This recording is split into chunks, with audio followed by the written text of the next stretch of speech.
कई बार भगवान हमारे रिश्ते खुद तोड़ देता है ताकि कोई हमारी जिंदगी खराब ना कर सके। दुनिया में सबसे खुश वही लोग हैं जो ये जान चुके हैं कि दूसरों से किसी भी तरह की उम्मीद करना बेकार है। जिंदगी में थोड़ा दुख भी जरूरी है। हमेशा सुख ही मिलता रहेगा तो आप कभी जिंदगी में आगे नहीं बढ़ पाओगे। ये गलत सोच है इंसानों की कि एक अकेला इंसान क्या कर सकता है। पर देखो जरा उस सूरज को जो अकेला ही सारी दुनिया को रोशन करता है। भाग्यशाली वो नहीं होते जिन्हें सब कुछ अच्छा मिलता है, बल्कि भाग्यशाली वो होते हैं जिन्हें कुछ भी मिलता है उसे वो अच्छा बना लेते हैं। गीता में लिखा है, जब इंसान की जरूरत बदल जाती है तब उसके बात करने का तरीका भी बदल जाता है। फायदा सबसे गिरी हुई चीज है, लोग उठाते ही रहते हैं। हारता वो है जो शिकायत बार बार करता है और जीतता वो है जो कोशिश हजार बार करता है। जिस इंसान को हम बेहद प्यार करते हैं वही इंसान हमारा सबसे ज्यादा फायदा उठाता है, क्योंकि वो इंसान जानता है कि हमारी कमजोरी क्या है। इतने समझदार बनो कि किसी को माफ कर दो, लेकिन इतने बेवकूफ मत बनो कि धोखा देने वाले पर दोबारा विश्वास कर बैठो। उम्मीद मत छोड़ना, कल का दिन आज से बेहतर होगा। जिंदगी में उस लेवल तक पहुंच जाओ कि लोग आपको खोकर पछताए। जीवन में कभी भी किसी से अपनी तुलना मत कीजिए। आप जैसे हो सर्वश्रेष्ठ हो, क्योंकि ईश्वर की हर एक रचना सर्वोत्तम होती है। खुद को किसी से कम समझना ईश्वर की रचना का अपमान है। इंसान का मन ही उसका सबसे बड़ा दुश्मन और उसका सबसे बड़ा दोस्त होता है। यदि मन आपसे जीतता है तो आपका दुश्मन बन जाता है, और यदि आप मन से जीतते हो तो आपका सच्चा दोस्त बन जाता है। यदि कोई आपको नजरअंदाज करे तो बुरा मत मानना, क्योंकि लोग अक्सर अपनी हैसियत के हिसाब से चीजों को नजरअंदाज करते हैं। उन लोगों के पीछे कभी मत भागना जिन लोगों को आपकी कोई परवाह नहीं। श्री कृष्ण कहते हैं, गलती हर इंसान से होती है, लेकिन गलतियां सुधारता वही इंसान है जो दिल का साफ होता है और रिश्तों को खोना नहीं चाहता। जिंदगी का सबसे बड़ा थप्पड़ किसी से की गई उम्मीद मारती है। कभी कभी इंसान ना टूटता है ना बिखरता है, बस हार जाता है, कभी खुद से तो कभी किस्मत से तो कभी अपनों से। हर जिंदगी में खुद को समय जरूर दें, क्योंकि पहली जरूरत आप खुद हैं।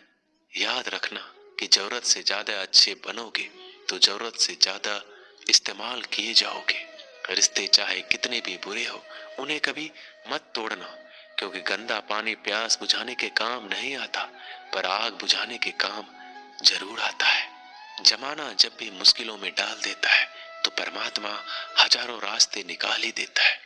विश्वास करने वाले से ज्यादा बेवकूफ विश्वास को तोड़ने वाला होता है, क्योंकि वह सिर्फ एक छोटे से स्वार्थ के लिए एक अच्छे इंसान को खो देता है। भलाई करते रहो पानी की तरह, बुराई खुद ही किनारे लग जाएगी कचरे की तरह। जब कोई समझे नहीं तो उसे समझाने की जरूरत ही क्या है। जब कोई माने नहीं तो उसे बताने की जरूरत ही क्या है। सच्चे दिल से किसी जरूरतमंद की मदद करके तो देखो। अगर दिल को सुकून ना मिले तो कहना, जिसे जाना है उसे जाने दो। अगर वो आज रुक भी गया तो कल चला जाएगा। इंसान को इंसान से दूर कर देने वाली सबसे पहली चीज जुबान है, और दूसरी चीज पैसा है। जिन्हें सपना देखना अच्छा लगता है उनकी रात छोटी पड़ जाती है, और जिन्हें सपने पूरा करना अच्छा लगता है उनके दिन छोटे पड़ जाते हैं। किसी की आदत देखनी है तो उसे इज्जत, और किसी की अगर फितरत देखनी है तो उसे आजादी दो। हर इंसान में कोई ना कोई प्रतिभा जरूर होती है, पर लोग अक्सर इसे दूसरे जैसा बनने में नष्ट कर देते हैं। महंगे इतने भी मत बनो कि लोग तुम्हें बुला ना सके, और सस्ते इतने भी मत बनो कि लोग तुम्हें नचाते ही रहे। खामोशियां कभी बेजुबान नहीं होती। कुछ दर्द ऐसे होते हैं जो आवाज तक छीन लेते हैं। आजकल के लोग आपकी एक गलती के पीछे आपकी सारी अच्छाइयां भूल जाते हैं। जितने लोगों को समझाते जाओगे उतना ही अकेलापन और भी अच्छा लगता जाएगा। खत्म हो जाएंगे वो भी रिश्ते जिनसे मिलकर लगता है कि ये उम्र भर साथ देंगे।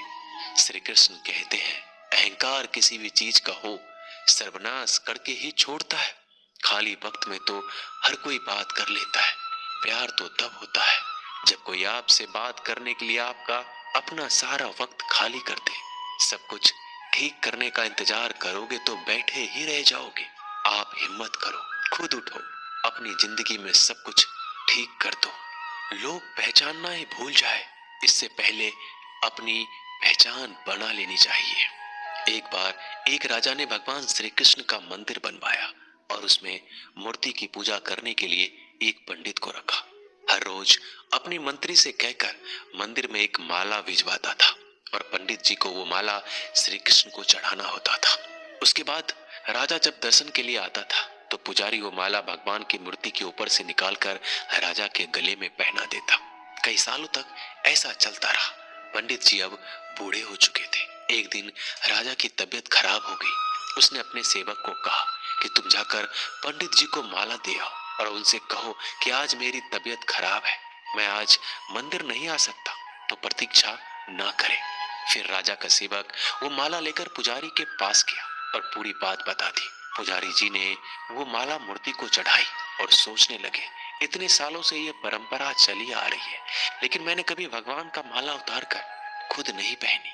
शायद आज भगवान की यही इच्छा है कि ये माला मैं पहनूं, इसलिए भगवान ने आज राजा को नहीं भेजा।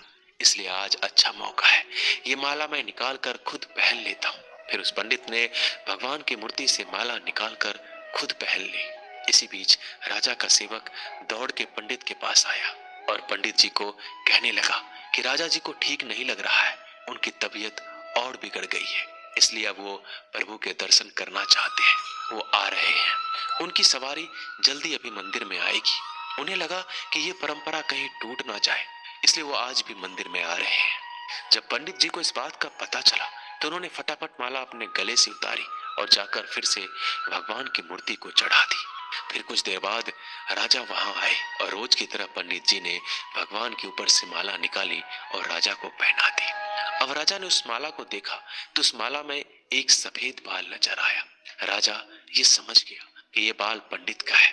राजा ने पुजारी से पूछा, क्या ये माला आपने पहनी थी? इसमें सफेद बाल कहां से आया?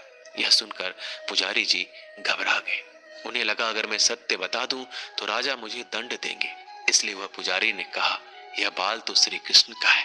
राजा को सुनकर बहुत ही गुस्सा आया। उसने कहा, तुम झूठ बोल रहे हो, भगवान के बाल सफेद कब से होने लगे? राजा ने कहा, मैं फिर कल आऊंगा और श्रृंगार के समय देखूंगा कि उनके बाल सफेद हैं या काले। अगर बाल काले निकले और सफेद नहीं निकले तो आपको कल ही मृत्यु दंड दिया जाएगा, क्योंकि आपने मुझसे झूठ बोला है। राजा ये कहकर वहां से चला गया। इधर पुजारी भगवान के चरणों में गिरकर रोने लगे कि हे प्रभु, मुझे माफ कर दीजिए, मैं लोभ में आ गया था, मुझे लगा मुझे ये माला पहन लेनी चाहिए, मुझे बचा लीजिए, नहीं तो कल राजा मुझे मार देगा। वो पुजारी पूरी रात भगवान के चरणों में गिरकर रोने लगा, विनती करने लगा कि प्रभु मुझे बचा लीजिए। अगली सुबह राजा मंदिर पहुंचा। राजा ने भगवान की मूर्ति के ऊपर से मुकुट निकाला और उनके बाल देखे। राजा चौंक गया क्योंकि भगवान की मूर्ति के ऊपर सफेद बाल थे। राजा ने सोचा ये पुजारी की कोई चाल है, इसने मौत की सजा से बचने के लिए भगवान के बाल सफेद कर दिए हैं। राजा यह बाल असली या नकली इसकी जांच करने के लिए बाल तोड़ने लगा।